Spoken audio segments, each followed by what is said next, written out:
C'est en 3 parties que la vie se divise. Ce qui s'est enfui, ce qui est, ce qui va être.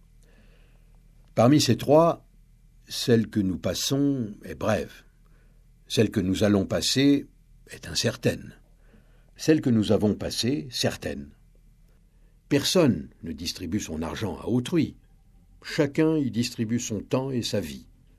Il n'est rien de quoi nous soyons si prodigues que ces choses-là, desquelles seule l'avarice nous serait utile et louable. Pour les stoïciens, le temps, c'est la dimension du mouvement, c'est l'intervalle du mouvement. C'est ce qui est finalement borné par une action qui délimite donc, dans une sorte de continuum infini et vide, quelque chose de stable. Donc seul le présent existe, et le passé et le futur ne se contentent que de subsister. Ils ont une sorte d'existence inférieure dans la mesure où ils ne sont pas bornés ni en aval ni en amont. Or, Sénèque veut nous apprendre qu'il faut justement s'intéresser à ce passé et finalement le délimiter comme quelque chose de fermé, une sorte de capital dont on va pouvoir tirer bénéfice en faisant fructifier. Dans le meilleur des cas, parce que ça implique quand même que le passé, que l'homme n'ait rien à regretter de son passé, qu'il soit en paix avec son propre passé. Une chose est de dire que autant accepter le passé puisqu'on ne pourra pas le changer. Une autre est de s'être donné les conditions pour faire en sorte que ce passé puisse être accepté de manière sereine. Oui, et c'est là toute la difficulté dans la mesure où les stulti, ces gens inconséquents dont parle Sénèque en permanence, et encore une fois sans aucune considération sociologique, sur toute l'extension de l'échelle sociale, les stulti ne peuvent pas se regarder en face et ne peuvent pas se prêter à cette anamnèse si importante pour Sénèque. En fait, la prise de conscience de la nécessité de vivre au présent doit passer d'abord, et c'est le début de notre traité, par une prise en considération du temps qui s'est écoulé auparavant, une sorte de comptabilité. Il faut faire un bilan en comptabilisant toutes les heures qu'on a perdues dans l'aliénation sociale, à se prêter à telle ou telle personne, à aider tel ou tel autre, etc.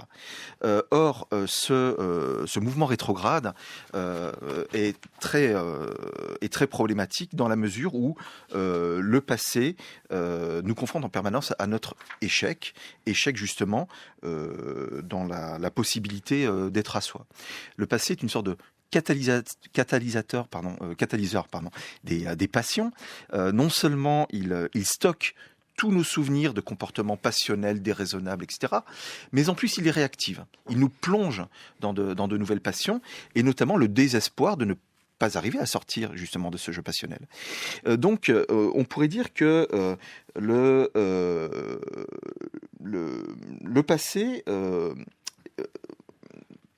propose une sorte de cercle vicieux, un peu autotélique, de la vie passionnelle qui se ferme sur elle-même et qui nous empêche justement d'évoluer vers une vie rationnelle. Mais là, il y a 2 choses dans ce que vous dites et dans ce que dit Sénèque. D'un côté, il y a une réflexion sur le passé, sur une forme d'être du passé, qui le fait sortir quand même d'une tripartition du temps passé, présent, futur. En réalité, on voit bien ici que le passé acquiert une forme de valeur présente, et on sort de une conception linéaire du temps, et en même temps, il y a cette idée très importante d'un usage du temps. C'est à la fois une réflexion ontologique qui nous fait sortir de la tripartition du temps, et en même temps une réflexion proprement pratique qui responsabilise l'homme et qui dit le temps nous est donné, mais le temps c'est à nous d'en faire ce que nous voulons en faire, et donc d'arrêter de le perdre, notamment en dépendant d'autres personnes, du regard des autres. Il le dit bien au début du texte, la plupart des gens sont avares, ne veulent pas partager leur richesse, et pourtant ils perdent leur temps en le donnant à d'autres personnes qu'eux-mêmes. Or il faut essayer de s'appartenir, dit-il. Effectivement, tout ce traité est une sorte de manière d'entraîner les gens à prendre conscience effectivement de ce temps qui s'écoule, comme le dit Sénèque, sans bruit. De manière silencieuse, le temps va s'écouler et on ne pourra jamais le retenir. Et si l'on ne prend pas conscience effectivement de la nécessité d'un véritable usage, c'est le terme effectivement usus, qui est important chez Sénèque. Il faut que le temps devienne expérience, soit véritablement le lieu d'une action, mais pas n'importe laquelle, bien sûr, pour que nous puissions le prendre en main, véritablement. Alors, cette action, elle ne peut se faire, effectivement, que dans une sorte de mouvement centripète, où l'on va se refermer sur soi-même et oublier un petit peu ce qui se passe autour. La vie sociale est totalement, c'est un mouvement au contraire centrifuge qui nous entraîne à l'extérieur de nous-mêmes en permanence. Sénèque nous invite au contraire à investir le temps, à l'informer par notre action, mais vraiment une action fondée sur une conscience claire de nos devoirs vis-à-vis de la nature. Et notre devoir fondamental vis-à-vis de la nature, c'est de nous approprier nous-mêmes. C'est ce fameux mouvement de l'oikoiosis où il est question de se familiariser avec soi, d'être en quelque sorte, comme dit Montaigne, c'est un autre type d'expression, mais d'être ami de soi-même. Nous ne disposons pas d'une courte durée, mais nous en avons beaucoup perdu.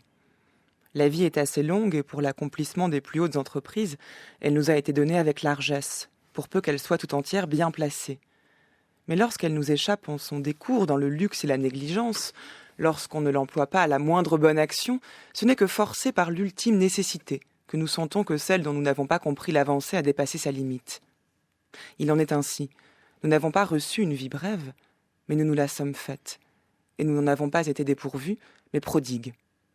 De même que des richesses magnifiques et royales, lorsqu'elles tombent aux mains d'un maître mauvais, sont dissipées en un instant, et qu'au contraire des richesses, fussent-elles modérées, croissent avantageusement si on les a transmises à un bon gardien, de même notre existence offre une vaste étendue à celui qui sait bien en disposer. Ce travail sur soi que demande une forme d'injonction de se réapproprier le temps n'a pas pour conséquence de tourner le dos à la société, aux gens qui nous entourent et même que l'on peut dénoncer, c'est ce que fait Sénèque dans ce texte, mais au contraire de conduire à comme une forme de renouvellement du cercle des gens qui nous entourent, de se défaire de celui naturel de la famille et de celui imposé, disons, de la politique, et de véritablement choisir les gens avec lesquels nous allons pouvoir mettre en œuvre ce changement-là. L'homme sénéquien, le sage sénéquien, n'est pas seul. Il s'est choisi les personnes avec lesquelles il veut vivre. Quel âge as-tu? En temps véritable? 28 ans. Moi, j'ai 105 ans. T'as de la chance. T'auras jamais 106 ans si tu recommences ce que t'as fait ce soir. Oh, je sais. Mais vient un moment où on en a assez. L'esprit s'épuise même si le corps est immortel. Et on souhaite mourir. Ça devient un besoin. Puisque dans ce film, il y a les pauvres d'un côté et les riches de l'autre. D'ailleurs, pas d'un côté et de l'autre. L'organisation de la ville et de l'État est faite en cercle concentrique. Les riches sont au milieu, les pauvres sont les cercles concentriques les plus éloignés du centre. Et les pauvres le sont pas tellement parce qu'ils n'ont pas d'argent, mais parce qu'ils n'ont pas de temps. Chacun a un cadran, une forme de montre cadran, où défile seconde après seconde, même milliseconde après milliseconde, le temps qu'il reste avant la fin de la vie. Les pauvres ont très peu de temps à vivre, les riches, au contraire, en ont énormément et même beaucoup trop. Et dans l'extrait que nous avons entendu, la discussion entre un homme très riche, donc quasiment immortel, et un homme pauvre à qui il reste à peine une journée à vivre, finalement, la question qui se pose est celle-ci: que feriez-vous du temps si vous en aviez énormément? C'est-à-dire si finalement vous n'étiez plus anxieux et soucieux, inquiet à l'idée de mourir peut-être demain. C'est exactement la question que pose Sénèque, avec cette idée, du coup, d'une forme de logique comptable du temps. C'est en ça que l'extrait est intéressant, puisque l'homme doit finalement compter le nombre d'heures qui lui reste pour pouvoir bien employer son temps. Oui. Alors, il doit surtout compter le nombre d'heures qu'il a perdues.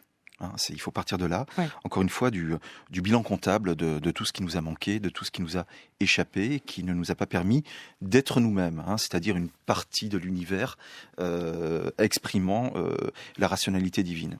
Et finalement, à partir de là, la question de la comptabilité, en tout cas chez Sénèque, n'existe plus vraiment, dans la mesure où il suffit d'un instant de rationalité, il suffit de vivre comme un dieu pendant 1 heure, pour contrebalancer tout un passé d'erreurs, tout un passé voué au tumulte des passions, pour prendre pleinement possession de soi. On peut racheter son passé en vivant le moment présent comme un dieu. Voilà, alors on peut le racheter et non pas dans une vie future. Ouais. Et là, évidemment, il y aura des torsions dans la récupération de Sénèque, notamment à partir de la Renaissance, dans un horizon culturel chrétien. Il ne s'agit pas de le racheter sur un plan eschatologique, mais de le racheter hic et nunc, vraiment maintenant, tout de suite. Ça n'attend pas. Et donc ça n'attend pas, il faut donc agir. Est-ce que Sénèque nous propose une manière, une forme de méthode pour pouvoir saisir ce temps présent? Il emploie la métaphore d'un point qui se resserre sur un objet, qui serait l'idéal pour l'homme, du rapport qu'il doit avoir avec le temps. Comment faire, tout simplement, puisqu'il y a une visée pratique à ce texte-là? On ne peut pas dire véritablement qu'il y a de méthode particulière, si ce n'est effectivement, la première chose à faire, et c'est peut-être, encore une fois, primordial, c'est de prendre conscience de la valeur du présent et de l'investir complètement dans une enquête philosophique. Alors cette enquête philosophique, elle va de pair avec plusieurs types de recherches. Effectivement, rentrer dans la logique physique des choses, de la compréhension de l'univers. C'est des questions qui sont très importantes pour Sénèque, notamment avec ses questions naturelles qu'il a rédigées. C'est aussi... C'est-à-dire que la nature suit un certain ordre que l'homme doit comprendre pour pouvoir s'y référer. S'y référer, s'y conformer. Et adhérer le plus librement possible, c'est-à-dire le plus consciemment possible.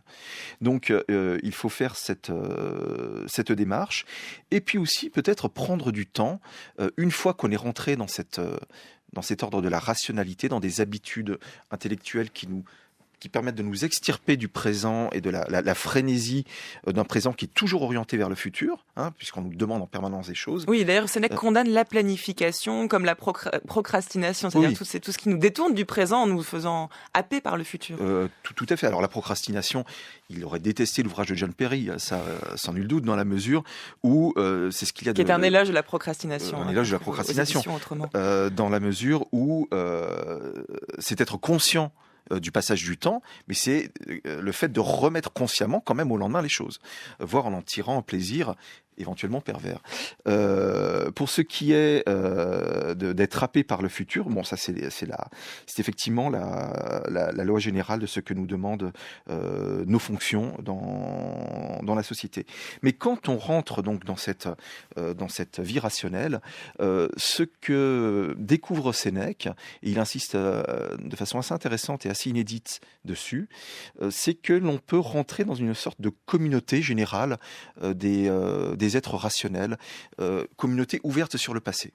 C'est-à-dire qu'on peut finalement rompre notre destin naturel qui nous fait enfant d'une famille biologique pour nous faire enfant d'autres personnes, d'autres sages, Carnéade, Platon, éventuellement Épicure, on peut le critiquer, mais on peut rentrer donc dans une sorte de communauté générale des gens qui raisonnent, qui vivent selon la raison.